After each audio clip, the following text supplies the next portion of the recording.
नमस्कार। Seat scanner के साथ मैं राकेश रंजन। सीट स्कैनर में हम बिहार विधानसभा की 243 सीटों को बारी बारी से स्कैन कर रहे हैं। आज इसी कड़ी में उस विधानसभा सीट की बारी है जहां से जो अभी विधायक हैं वो पद्मश्री हैं।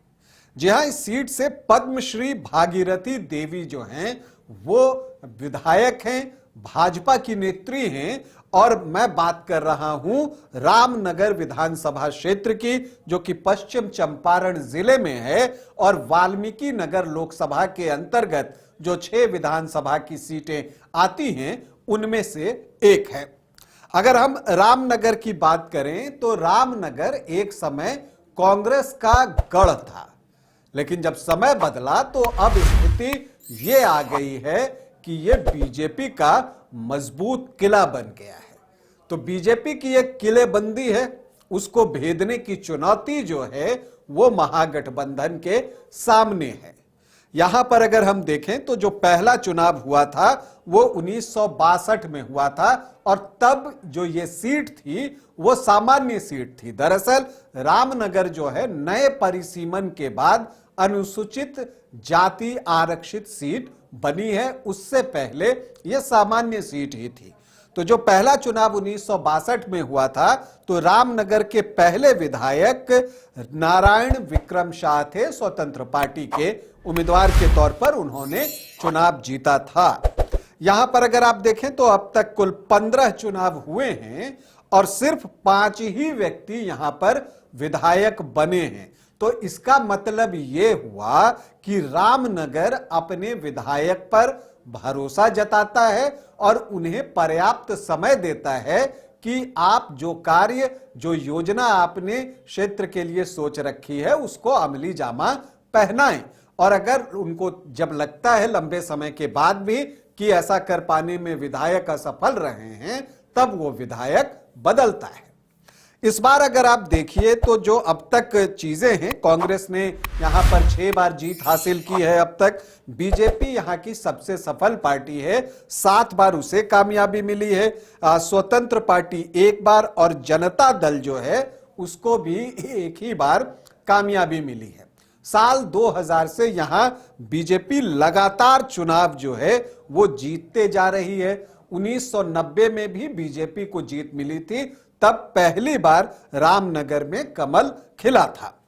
अगर आप यहां पर देखिए कि किस व्यक्ति ने सबसे ज्यादा जीत जो है व्यक्तिगत रूप से हासिल की है, तो नारायण विक्रम शाह जो कि यहां के पहले विधायक बने थे वो 4 बार चुनाव जीतने में यहां पर सफल रहे। तो अर्जुन विक्रम शाह को 3 बार कामयाबी मिली, लेकिन चंद्रमोहन राय वो भी 4 बार यहां से चुनाव जीते और बीजेपी के टिकट पर जीते।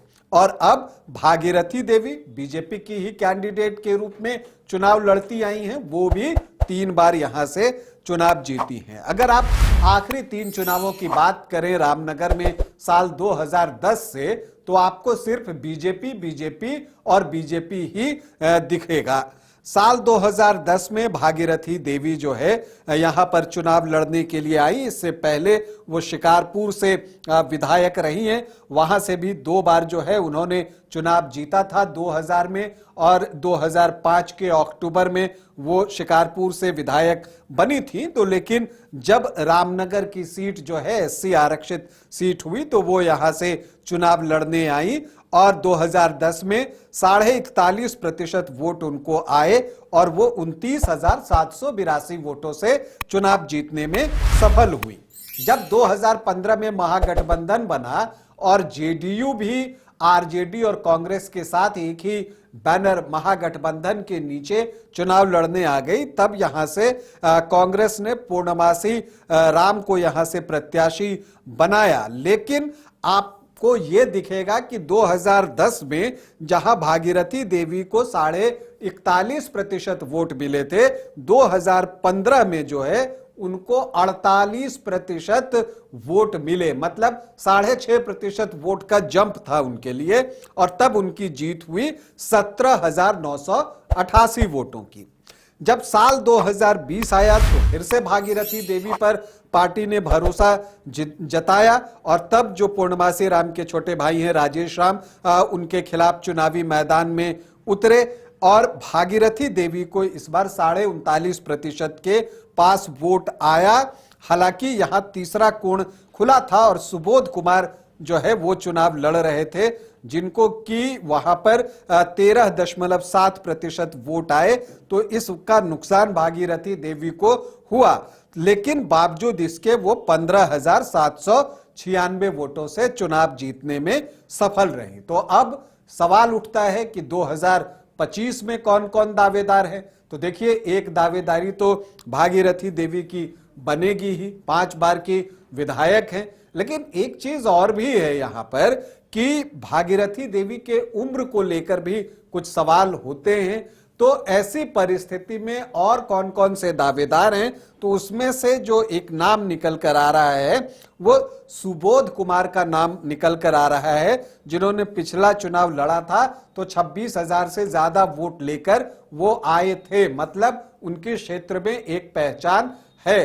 तो सुबोध पासवान जो हैं एक दावेदार बीजेपी के हैं और मजबूत कंटेंडर के तौर पर निकल कर आ रहे हैं। तो देखना है बीजेपी किन पर भरोसा जताती है।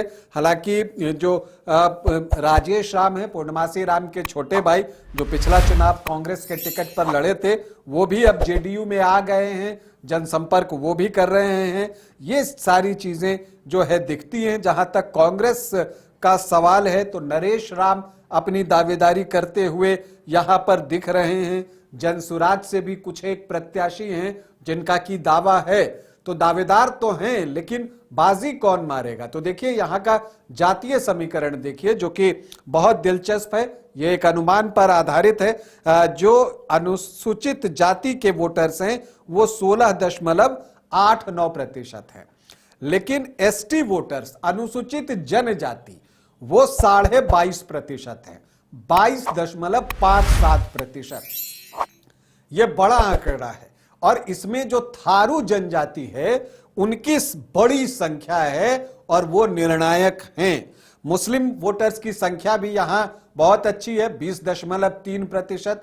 ऐसे में यह भी सवाल उठता है कि क्या एआईएमआईएम की भी नजर इस सीट पर है, देखना होगा। जो यादव हैं वो 9 से 10% हैं, तो एमवाई जो है 29 से 30% के आसपास आता है। लेकिन जब आप वोट देखेंगे जो महागठबंधन को मिलता है तो वो इसी के आसपास रहता है, कभी 2-3% ज्यादा, कभी 5-7% ज्यादा। इसका मतलब जो बाकी जातियां हैं वहां से महागठबंधन बड़े पैमाने पर सेंधमारी कर पाने में अब तक असफल रहा है। अगर आप यहां पर देखें तो जो राजपूत हैं वो 1 से 2% के बीच, भूमियार 1 से 1.5% के बीच, ब्राह्मण 4.5 से 5% के बीच, तो सामान्य जाति 7 से 8%, कोयरी कुर्मी 4.5 से 5%, वैश्य 6.5 से 7%।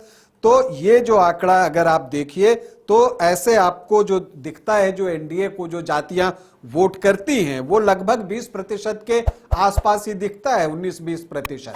तो इस पर जीत क्यों मिलती है? क्योंकि थारू जनजाति जो है वो बीजेपी को वोट करती है बड़े पैमाने पर, तो उसका लाभ जो है बीजेपी को मिलता है। और जो अन्य जातियां हैं यहां पर वो भी जो है बीजेपी की तरफ थोड़ी सी झुकी हुई होती हैं। तो दरअसल रामनगर में जीत उसी को मिलेगी जिसके पास थारू जनजाति और अन्य पिछड़ी, अति पिछड़ी जातियों के वोट ज्यादा संख्या में आएंगे।